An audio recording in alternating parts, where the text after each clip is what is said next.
of money. Baba sent as a government, not because they want to take that money, but because they don't earn enough to sustain themselves.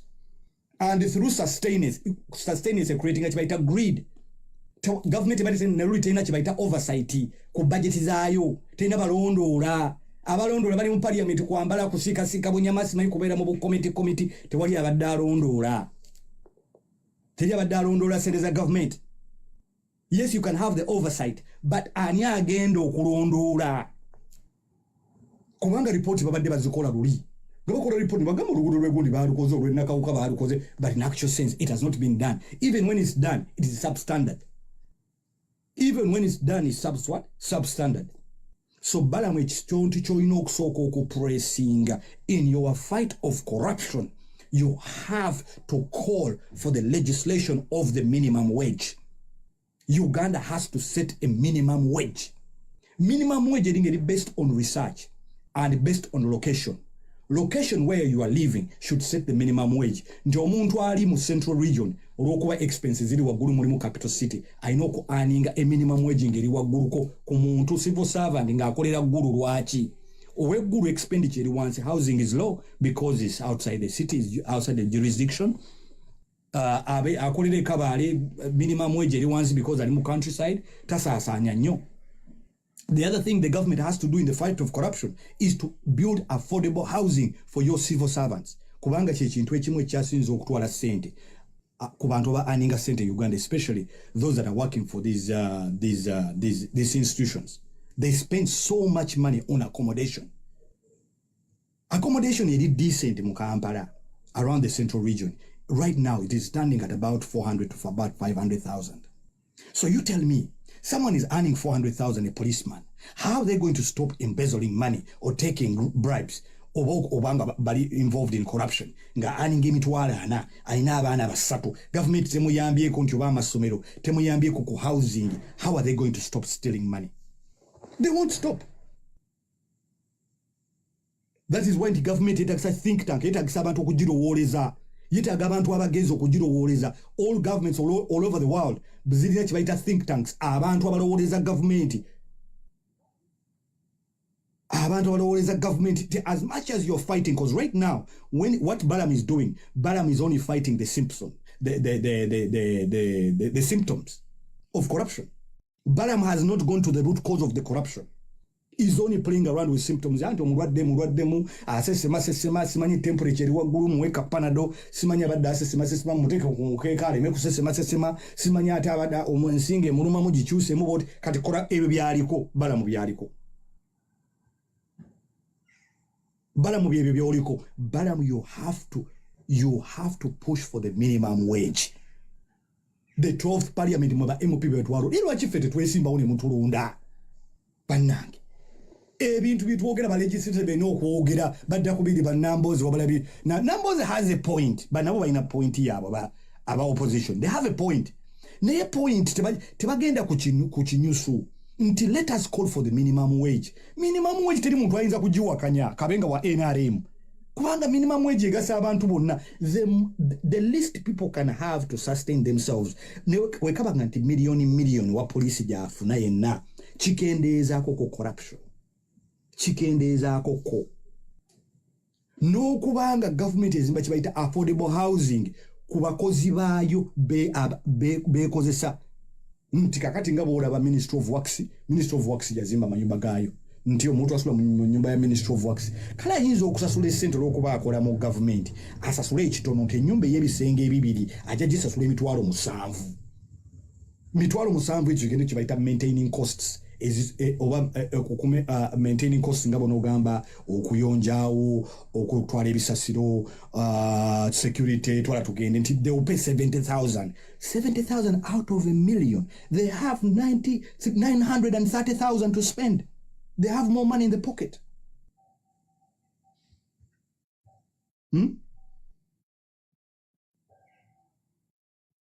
They have some money to spend.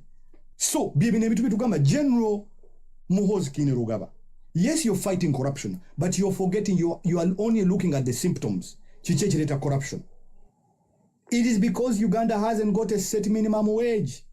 tewali minimum wage nti omuntu wa threshold nti MP.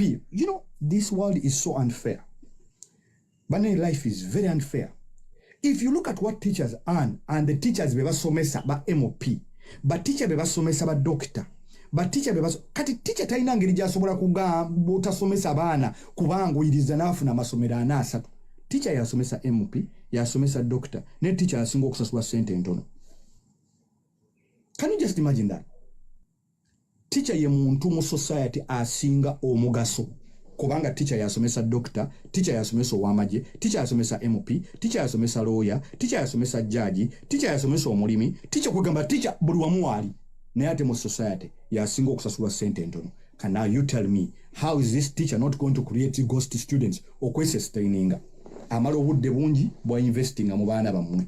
Omusaala gulwayo. Minimum wage bamwe emitwalo 75. Bamwongeza mukati bamwe emitwalo 75. Kale head teacher bamwongeza naye the responsibility versus the wages, they don't tally up.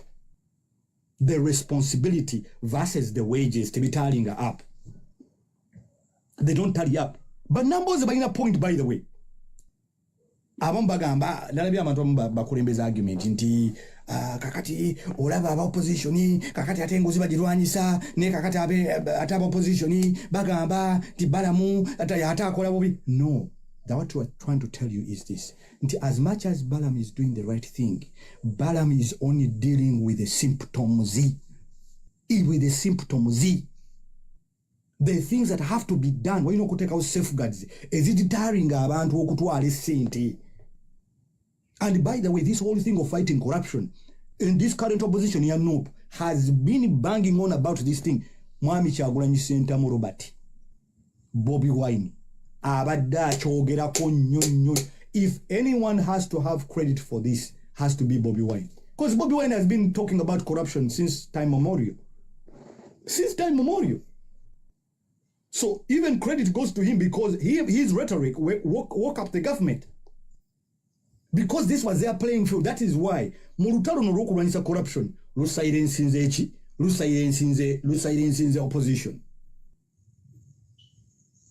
Even to silence the opposition even further, bagenda kureleasinga bano ba Eddie Mutwe. In the next couple of weeks, they're going to get them released. But Minister Balaam mukola bulungi nnyo, nkiwagiro ky'okuleta abantu ku camera, name them, arrest them, shame them. But Minister Balaam, I'm very sure kano kalaivuka ngoro omuntu ajja okukasalamu ojja kala ogambe omusajja we Makindi mindset alina point. Bwe tuba tetusetinze minimum wage lunutalo tetujja kulusobola. Tosobola kusobola lutalo lwa corruption nga abantu tomaze kutegera bibabisa. Number 1. Number 2, tomaze toina omusala gulwawo kubanga abakozi ba government abasinga omusala tebagufuna ku time. Ayina project ya million ya 5 etudde agitunulako bwati. Omusala gwe ogwa May yakagufuna, ogwa April yakagufuna. Omusuubira kola ki? Omuwe sente ntono naye tumusasulira ate mu budde. Tomusasulira mu budde. So baganda bange, ladies and gentlemen, luno olutalo lulungi ffenna tulina odwenyigiramu. Bannayuganda ffenna tuli babbi. Ffenna bataata baffe babbi, bakojja baffe babbi, bakoddomi baffe babbi, bamama baffe babbi, bajjajja banne bajjajja baffe babbi. Bannayuganda tuli babbi ffenna. Luno olutalo lw'okulwanyisa obubbi obulyake lunene. Ffenna tuli babbi bannayuganda. Nammwe abakazi ennaku zino ate abakazi obubbi bwe muliko. Abakazi, you are the most corrupt people. Abakazi abasinga mumusinza okulemesa government okukyuka. Omukazi abba official wa government. Nso omusajja talina sente sinajje mutwala. Omusajja nga nyigira mu office bamuwadde project olugira nga akugulira Benz to manja ajijje. Akolera government. Lwaki Benz to gimubuuza sente gyazijje? Mumuganye government okukyuka abakazi abasinga. Government okubanga te functioning. Nga sente zonna muzibba bubbi.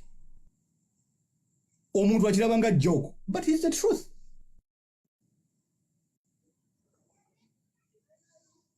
Oh, I really needed that.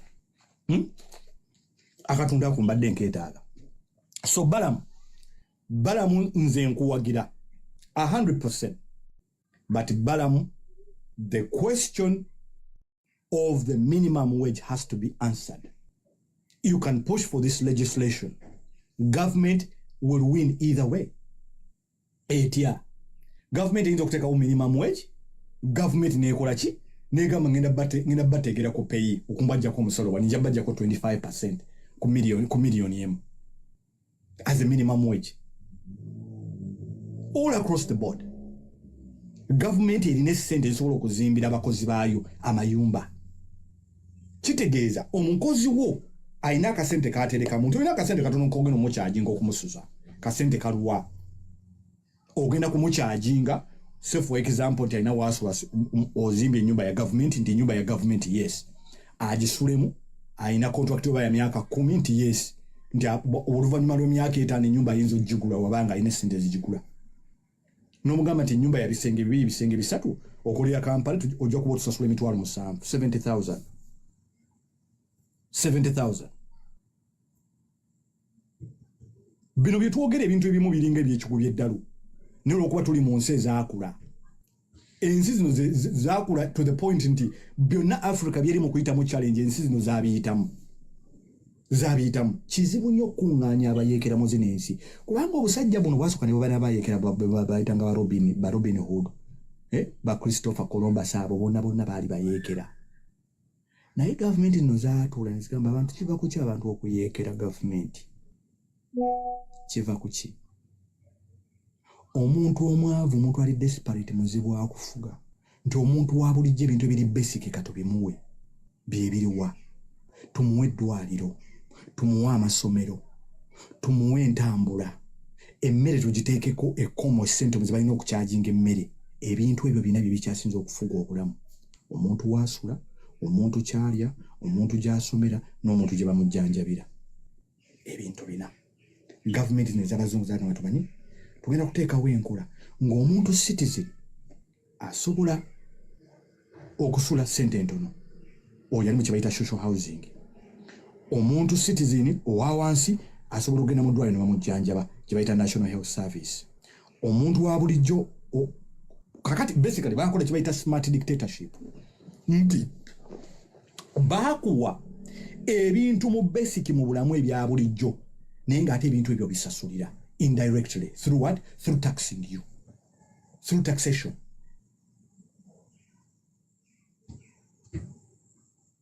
Through taxation. Mukwano FM wano tebawemulirawo ojja kugenda osanga abanywi bawalagi banno jojja okuwemulira mvere sole no live siyo mujja kugenda mu live z'abakabaata ne bali abalala bawemulawole mule bino si bibyo bireke si bibyo bireke. Omuntu okukubonyaabonyeza bwe tuddeko kye tubaddeko mbadde ngamba nti ensi zino zirina ebintu bye zaakola Africa byeyinza okukopera kubanga Africa ensi tejja kutulinda tegenda kutulinda nti ye lisitidwe tupaka Africa bweneekachinga up no. Waliwo ebintu bye tulina okwanguyiriza nti Balaam olunaku lwaleero alwanyisa corruption, but before you fight corruption government erina okusooka okumanya kiki ekisooka okuleeta corruption kiva ku kyanfuna enfuna y'abantu. Omuntu gavumenti akolera abantu oba civil servant buli wabeera nga talinako kkomo kye bayita baseline watandikira okufuna nga ssente ezo baazinoonyerezaako zisobola okumusuza, zisobola okumuliisa, zisobola okutwala omwana we ku ssomero, zisobola okumutwala mu ddwaliro. Gavumenti ebeemala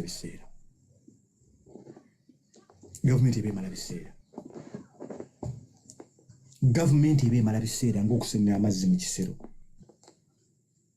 Yes, ba engineer bajja kwanguyiriza bakole. First of all, what is going to happen? Ebintu bigenda kukolebwanga nenga tebiri substandard. Okay, government is chasing oversight, no kulondera sente z'omuwi w'omusolo. What do we do? Let's just rush the projects. Nga bakola olutindo balukoze gye luli nenga luli substandard. Tugenda kutuka government mu myaka 3 ena egenda kuddamu spending million endala 4 kubanga olutindo lwaguddemu. Kitegeeza bajja kufuna abantu bali substandard because government tetaddeewo emphasis kutegeera ebintu bino enkola yabyo entuufu yandibadde ki. N'ekirala mpagira gye n'omuhoozi ku bubbi bw'enguudo n'ebintu ebikozesebwa eggwanga nga bw'olaba okuzimba amalwaliro, okuzimba amasomero, okuzimba enguudo babikwase UPDF. Omuntu wa bulijjo constitution yamuwa amateeka mangi nnyo. Wogenda okumulondoolera okumuggyako ssente ze yabbye nga kitutte obudde buwanvu naye UPDF nyangu nnyo yakolako oversight era mpagira gye numuhozi okubanga project zonna eza procurement okupreparinga amakubo amalwaliro amasomero enguudo bazikwase UPDF brigade. They deliver and deliver on time ate kyangu nnyo to hold them to account. Am I loud and clear? Am I loud and clear? We have to look at the question of the minimum wage. Ekyo tekiriko ifs tekiriko buts more 21st or 22nd century, whatever century we are in 2026, this current parliament has to sit down by no kola research badde mu bantu banoonyereze bakole etteeka nti niwonobeera investor essente entono nnyo z'oyinza okusasula munna Uganda ojja kuba omusasula $1,000,000 buli mwezi ekitono ennyo. Because we don't have a minimum wage. We don't have a set minimum wage. Katwogere kuba MP, given the salaries they get, we all know how much they get. But we know how much they get based on what? Based on performance? Based on position? Based on what? Based on what? And one of them, they said minimum wage is 200,000. Can somebody really live on 200,000? Never nange minimum wage malaga gisetting ba balina okukola kye bayita okunoonyereza kye bayita research nti okay minimum wage ya CBD wa Central Business District, which happens to be the central, what is the average someone omuntu akola enyumba, what is the average prices ez'ennyumba ng'omuntu alina abaana babiri n'omukyalo omu yeetaagisa 2 bedroom apartment oba 2 bedroom house. It's on a minimum olwo nno ng'osula bubi nnyo between 400,000 to 500,000. Yes, kati ono omuntu oyinza mukwasa office n'atabba. First of all, kati nga ba police tosobola kumalawo corruption mu police. You can't tell me that a police officer is getting 750,000 or 450,000. This police officer has 4 children. 4 children. He has to pay for a house. He has to pay school fees. I know ataina insurance. So what do you think this officer is going to do? First of all, you've given him the instruments of power. He's a police officer. What is he going to do? He's going to go on the road and start harassing citizens. Yes. He's going to go on the road and start harassing citizens. Teka kama talago. Ngolabe ovuga speed nene nnyo kankuwanike ekibaluwa ogende mu kooti nawe ekibaluwa tokyagala omanyi kyokola ng'omugamba ko twalayo koko zino twalayo zino. You see? Baganda bange bino ebintu bitunyumya ebimu biringa ebiri boring n'ebintu affectinga ffenna. It affects all of us. Nze ekya Balaam nakisanyukidde nnyo. Balaam okola ba minister bonna balina okuborrowing, they have to borrow a leaf from you, Balaam.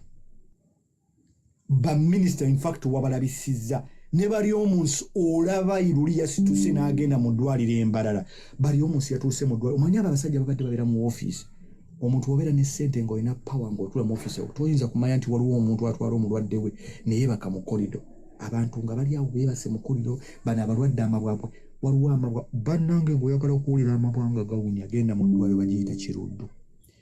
Liri eddwaliro bali badde baliyita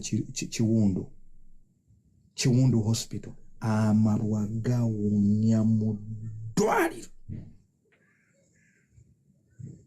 Ne bali omunsi yatuuse bw'ati n'alengera eddwaliro abantu beebase wansi.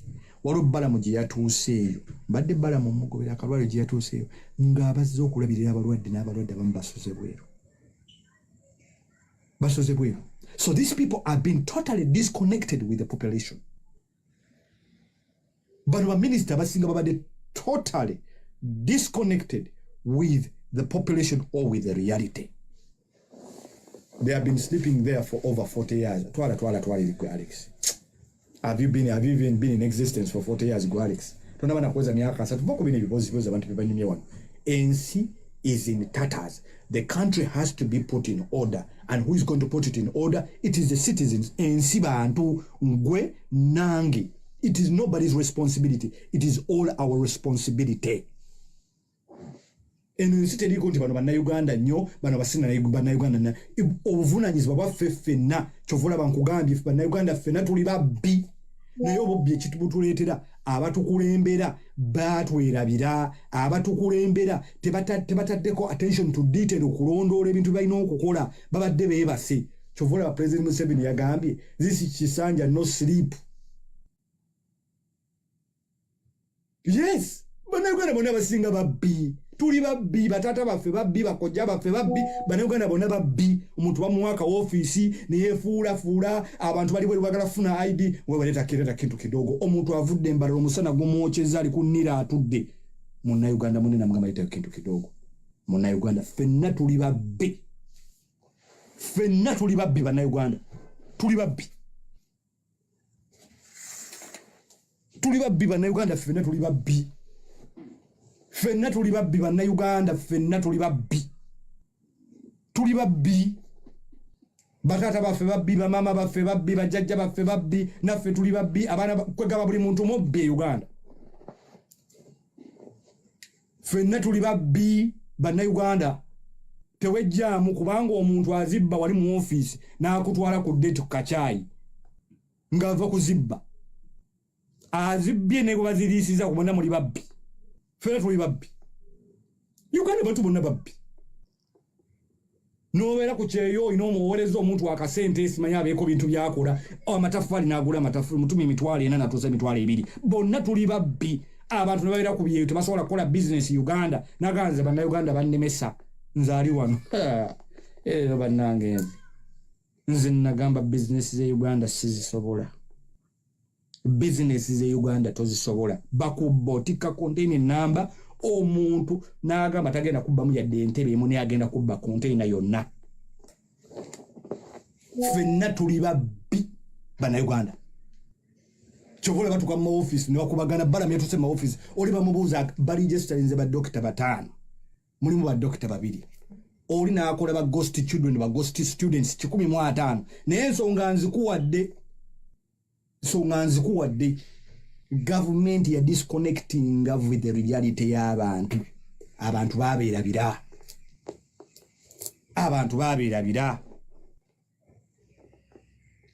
babeerabira teba disconnecting from reality abantu bafunye sente nyingi batula butu tebamanyi kigenda mu maaso kutoyinza kungamba nti oli mu MP kyowalabye mu malwaliro ntoyinza okukkiriza omusalo gwe miliyoni 4 tosobola kugukkiriza kati ate ne ba politician kyebadde bakola abantu babadde baddayo mu bitundu byabwe ne bakuba enjiri gavumenti mbinyo bano bennyini ababbi ababba gavumenti ate be badda mu bantu bebamu ne bagamba gavumenti temulaba yabeerabira laba amalwaliro gammwe abagamba ebyo ye Kawa district ali mukola campaign gavumenti omusango gwe tuginenya bwe butakola kye bayita oversight na kulondoola sente naye bw'owulira sums of money that have been released on those projects okwata ku mutono ogamba what ogenda okula project nsome baji 1 million Ismail Kaga ogenda okula bano baba 8 ogenda okula bano nsome baba kati wali ono oluguudo lwe bali mu kukola olw'empijjo lwa flyover abasajja oluguudo lwava ku billion zalimeka lulimu 3 trillion oba 4 trillion lwali ku oba 2.2 trillion oluguudo luliko 4 trillion luliko 4 trillion obusiriivu buba bukadde buba buki trillion kyeki mu Luganda trillion is a billion trillion yemwe erimu billion 10 billion 10 billion 10 emirundi ena nga lwaki ababbi bano oluguudo baalujja ku dry land ne baluyisa mu ntobazi lwaki baluyisa mu ntobazi entobazi ziri very expensive nnyo okuzimbamu naye nga titi bagenda kuzizima kuba bakolagana ne contractor nti ba adjusting oluguudo nti badaluyisa ku lukalu tebagenda kufuna sente balina kufuna omuchina nga talina bakongo yali tayinza kukola ki kuwakanya nabo kubanga gavumenti yalagira kirala yawaayo yo ssente bali abalondoola project balina okuyita nabo balala ne contractor naye mulala abasajja ne bakwata oluguudo olulina okuyita awakalu ne baluyisa mu ntobazi kati entobazi ekwata material mungi etwala obudde bungi buli kibakuma okutwala obudde obungi gye bakuma okubba essente kiba kizibu nnyo okulondoola essente awo nkugambye nti bannayuganda ffenna tuli babbi bannayuganda tuli babbi abane ebbogo muliri wano bannayuganda tuli babbi ffenna nkugambye omusajja yajja oluguudo olwo lw'empigi simanyi mpigi ya express highway ne balujja wakalu ne badutwala wali mu ntobazi nga mu ntobazi kitegeeza nti gavumenti erina okusipendinga ssente nnyingi nnyo era ekkubo lirina okutwala obudde bungi nnyo ekkubo liri late by 2 years nga lyeyongeddemu trillion nze endala ezi banedda bali baliridde ekkubo eryo liri ati 600 billion I think ekkubo eryo ne lirinya to 1.9 trillion niliva ku biliyoni 634 niligenda ku trillion 2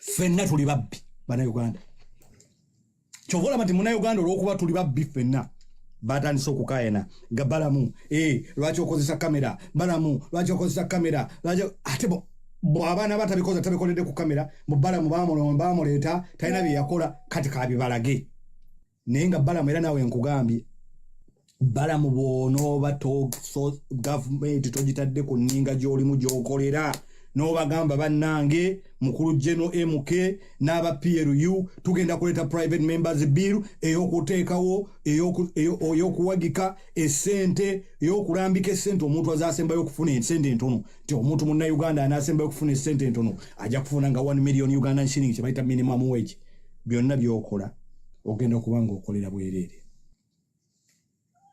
You have to set a minimum wage.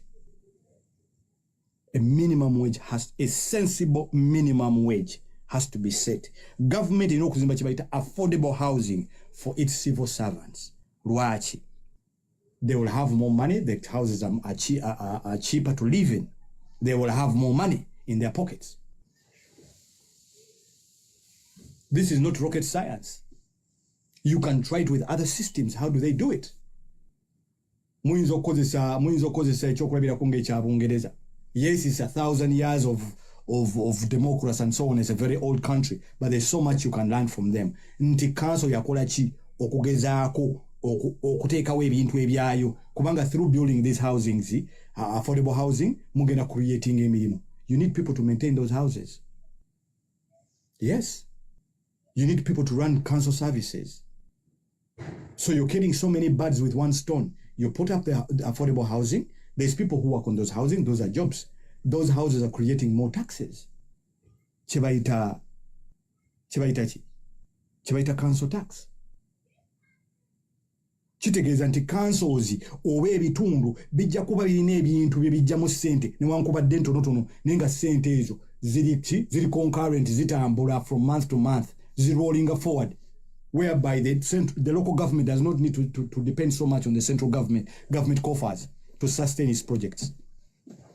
Somebody's saying I talk too much. Yes, but we are here to talk. I'm not here to whisper. I don't use my ass to talk. Excuse me, but you talk too much. Of course I talk too much, but you listen too much as well. What can I do? I came here to talk. I didn't come here to use my ass to talk to you. Excuse me. Forward. Government muchitegedde. Balaam, you're doing an amazing job. However, through doing this amazing job, there's things that you have to think about. You have to push for legislation okugera okuteekawo kibayita minimum wage. The minimum wage has to be set. After the minimum wage is set, there has to be affordable housing built by governments for different areas, baita councils. Meaning that people that work for you can afford to live in a council house because you have employed them, and employing them means that they are subjects they can actually get these houses. You know? Okay? So these are things that you have to think about. Mafias are from the top offices. Forget about all that rubbish. You can come and lament and complain and everything. We are needing solutions. We are complaining. We are not here to complain. We want solutions. Yeah?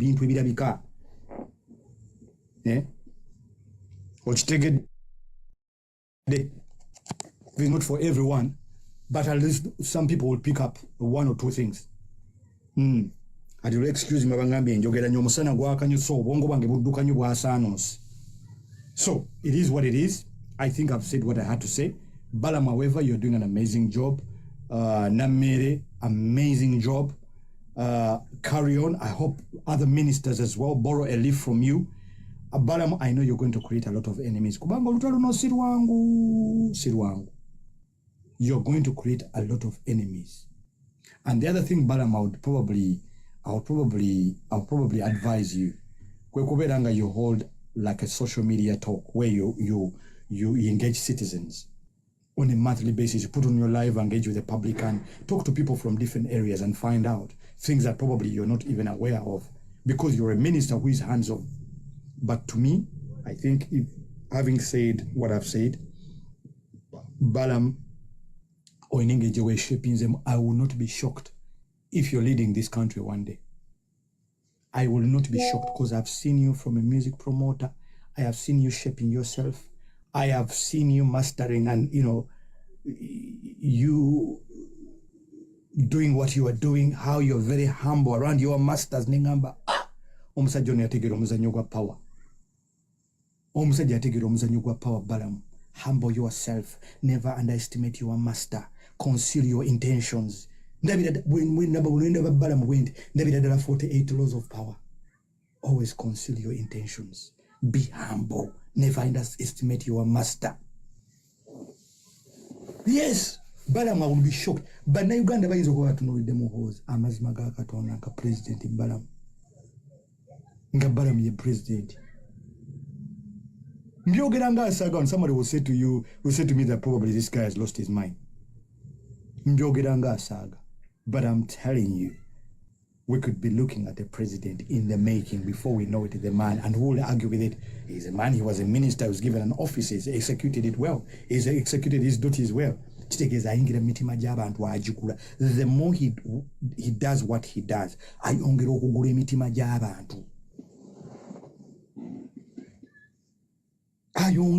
emitima gy'abantu kati n'obeera opposition ogamba awane wankubadde ndi opposition ekibadde kinkayanya luli service delivery omusajja service delivery agikola wali omuntu atamanyi Balaam mu Uganda kati wali omuntu atakimanyi alina doubt nti Balaam takola gyali wali omuntu akinamu doubt nti Balaam takola nti he's not a working minister. Does anyone doubt Balaam? Naye mukushapinga perception ya leadership ebintu ebimu mu society ng'eya Uganda abantu abagezi balina engeri gye balina obbikwatamu. Balaam nzize nga mwegendereza. Balaam abeera n'abasirikale. Balaam nga abasirikale bali akawunga n'ebijanjaalo. Balaam n'atuula wansi n'alya n'abasirikale akawunga n'ebijanjaalo. Balaam abeera ne bakama be. Balaam ne yeekwata bw'ati ne yeewumbawumba. Balaam ne yeekuŋŋaanya nga muwulize nnyo. Balaam mukama we kyamugamba addukirawo. Olaba ng'awuliriza n'obuwombeefu obw'ekika ekya waggulu. Balaam saawa 9 we bali nnyo muganda wange. Saawa 9 ali ku mulimu ogw'ekiro 10. Baminisita bali mu mabaala, bali mu apartment n'obuwala obuto. Balaam ali ku mulimu. Kati oyo Balaam abantu bamulaba. Balaam abantu yayingidde emitima gy'abantu. There is nothing as powerful as a people power.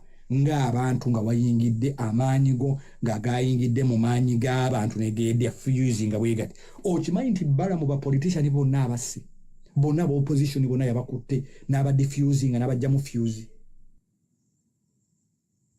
Okimanyi nti Balaam yakutte ba minister bonna aba mu 7 bonna n'aba diffusing n'akwata opposition n'agi diffusing nti emboozi yonna mu ggwanga etambulira ko Balaam. Balaam akola n'abeera ku ddwaliro ekiresironko, Balaam n'abeera ku NBS. Nabadde ndaba Simon Kagwanjala. Ka Simon wayiga oluzungu lw'olugezigezi. Nakashoke wakolawo ng'obuuza omusajja ayugge naye olina ebintu by'obuuza eby'ekisiru. Olina okuwabuuziza omusajja ekibuuzo ne mpulira ddala I want you to go through my TV and I come and slap you in your glasses, Kagwanjala. I don't know why they don't take you to the basement or you go to Nyankole. Mbo, you as a minister, don't you think you're running around like a headless chicken? The man is putting his points forward. Musajja n'akodamu n'akugamba, you know what? Let me run around like a headless chicken because that is why I was appointed. I am a working minister. Simon olina olugezigezi olwo oluzunguzungu lwasoma olwo olugezigezi olina olugezigezi lungi nnyo Simon. Olina olugezigezi lungi nnyo Simon Kagwanjala. But don't you think as a minister you should be doing this sitting in an office? You're running around like a headless chicken. I think that was uncalled for Simon. Atendoza Simon olina abantu bobeera nabo oyogera nnyo olwo oluzunguzungu olutunda amasuuti. Lumuyigira mu masomero lw'olugezigezi. Uganda tekyaddaga abantu ba lugezigezi, Uganda yeetaaga abantu bakozi. Uganda yeetaaga abantu bakozi. Uganda needs people who are working. Abantu abanaakolera abantu. Uganda needs a serious reform. Serious reform. The country needs to go to work, needs people who are workers.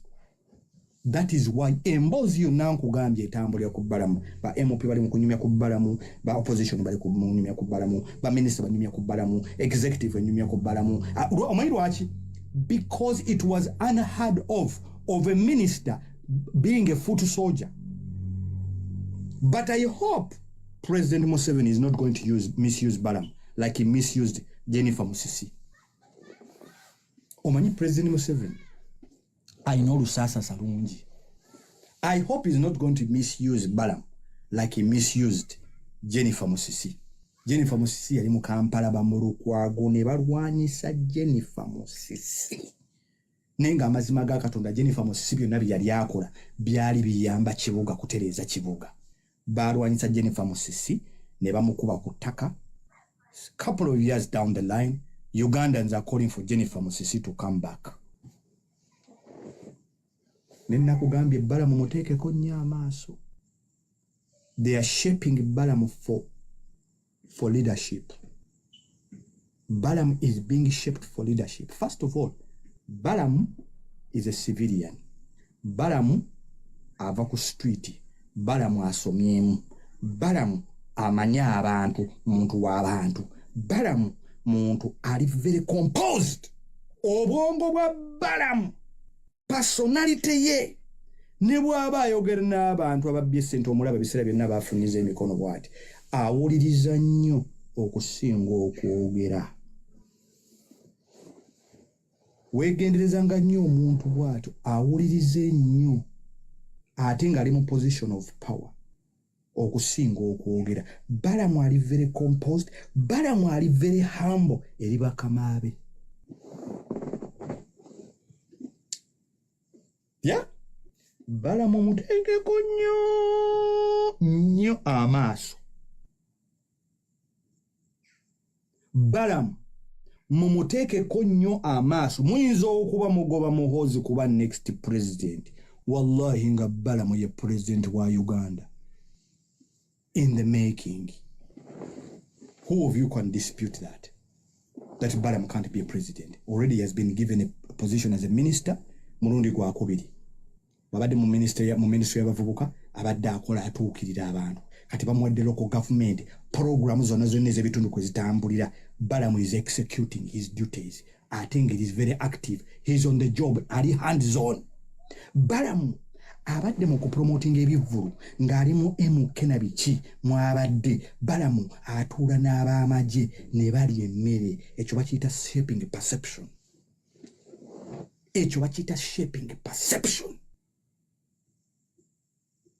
Nti Balaam ne baba bakoze poster ya Balaam, abantu abali anti-government ogenda okulaba nga bagamba Balaam ojju.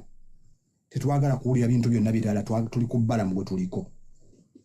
Balaam abeera mu office essaawa 24. Balaam taliko office nti eggulawo ssaawa 2 eggalawo ssaawa 9. Balaam office ye enzigula essaawa yonna. Balaam street azimanyi. Balaam abaloodi abamanyi. Balaam abajaasi abamanyi. Balaam ali hambo. Balaam ali composed. Balaam amanyi embalirira. Balaam asomye. Mwe opposition eyinza okuba eri ku muhoozi what yaba okubako Balaam. Ateka, you will not deny him. Kubanga abalaze nti mu local government as a minister have been able to perform in the shortest period of time.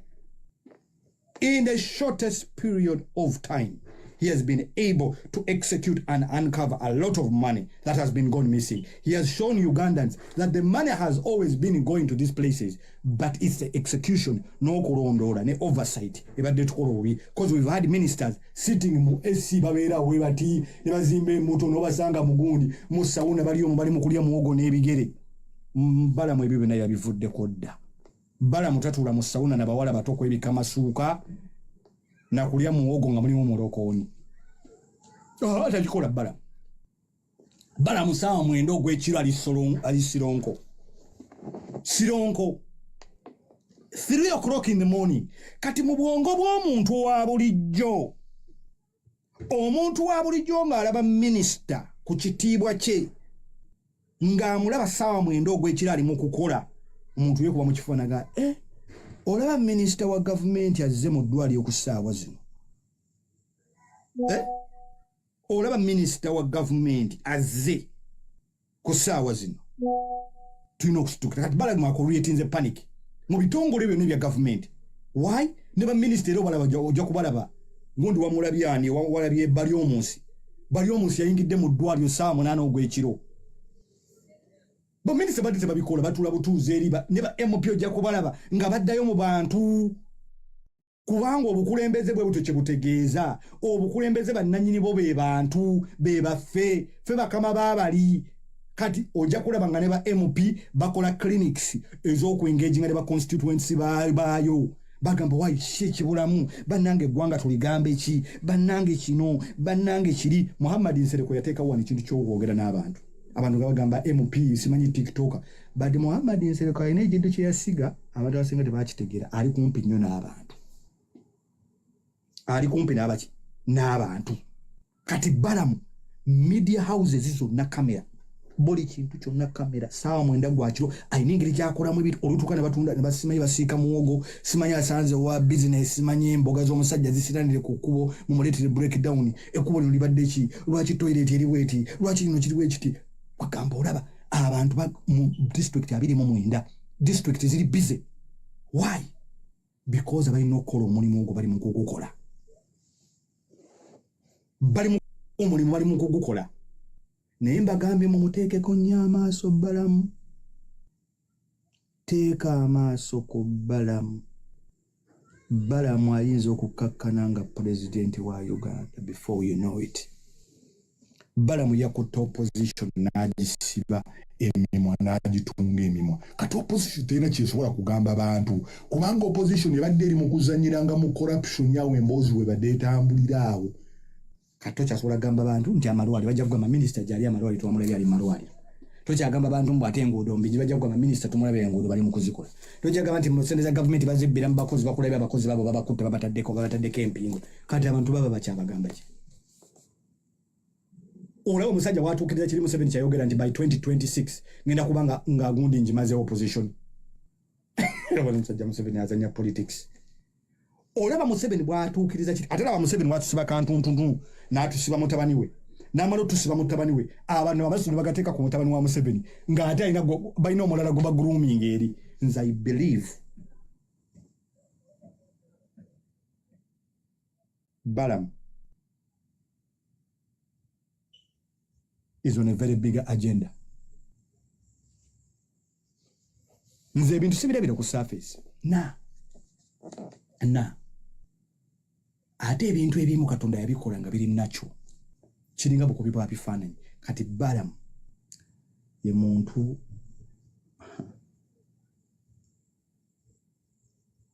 Balaam is a student of Robert Greene.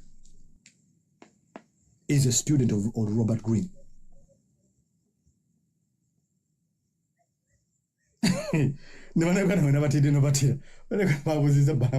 Balaam tatidde ddogo. Kati ne neebuuza nti kati okologa minisita lwaki temulogera ddala oli yamulonda?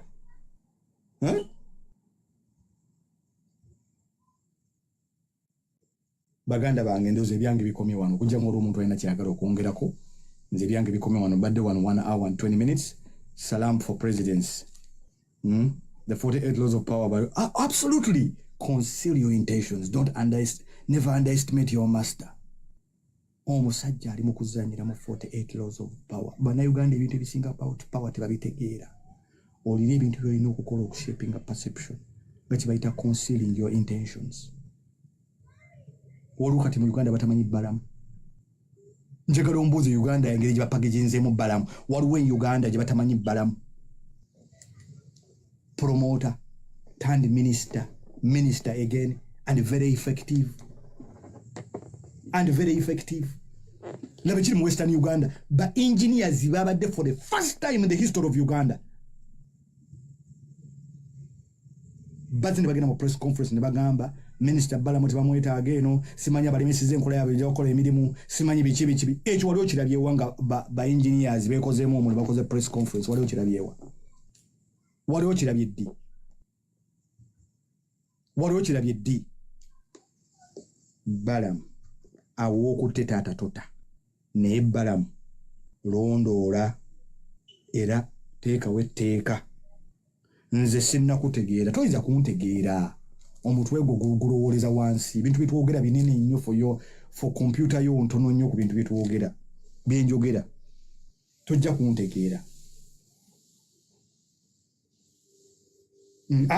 Tebayinza kumujja mu gundi, tebayinza kumujja mu local government kati. Local government ministry y'abantu esemberedde nnyo abantu balina okusooka ne bamushapingira mu mitima gy'abantu. Yes. Local government ministry y'abantu balina omushapingira mu ministry y'abantu kubanga ba services zonna abantu ze beetaaga zitambulira nnyo ku ministry of what? Ministry of local government. Bweba president nti president wa local government abantu ba wansi bana abali local. Minister of what? Local government.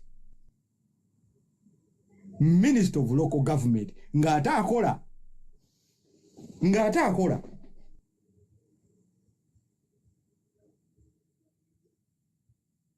So baganda bange byebyo. Bismillahir rahmanir rahim. Alhamdulillahi rabbil alamin. الرحمن الرحيم مالك يوم الدين إياك نعبد وإياك نستعين اهدنا الصراط المستقيم صراط الذين أنعمت عليهم غير المغضوب عليهم ولا الضالين آمين.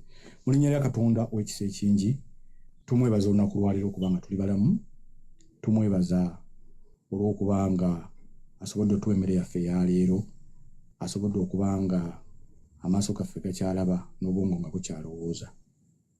Mukama Katonda tumusaba okubeera nga atukulembera mu makubo gaffe gonna ag'enjawulo n'okubanga atusobozesa okuba nga tufuna ebintu ebimu ebyo bye tuyayaanira okufuna, abituwemu ebirungi, abitugiremu ebibi. Twagala kusaba Mukama Katonda nti abakulembeze baffe be tulina abawe ekisa, abawe enkola eneesobola okuba nga erungamya abantu, era Mukama Katonda tumusaba okubeera nti atuwa okumanya n'okutegeera mu mbeera yonna. Ssebo ne bannyabo ababadde nange wano mbebaza nnyo, mbebaliza ddala, mwebale nnyo obudde bwemmwe bwompadde. Abalikodinze live mukoze bulungi nnyo, sinze nasinga okutegeera. Nkozesa eddoboozi lyange okuyisaawo ebimu, ndwawo okulabika, naye bulemba ndabise ne ŋŋamba nti nja kuteekayo ensonga gundi, naawe era osobola. Bannayuganda bassebo ne bannyabo nga sinnava waggulu, njagala okubakubiriza nga nange neekubiriza okubeera nti tuteekeyo obwongo bwaffe, tuteekeyo obwannekyewa obw'ensi ffenna. Bannayuganda, nnyaffe Uganda, tumuteekeko ettaffaali. Ensi ekolebwa bantu. Ensi tebayinza giyita nsi okuggyako nga mulimu abantu. Kyekifuula ensi. Mwebale nnyo bassebo ne bannyabo okumpa obudde bwammwe, ate enkya nate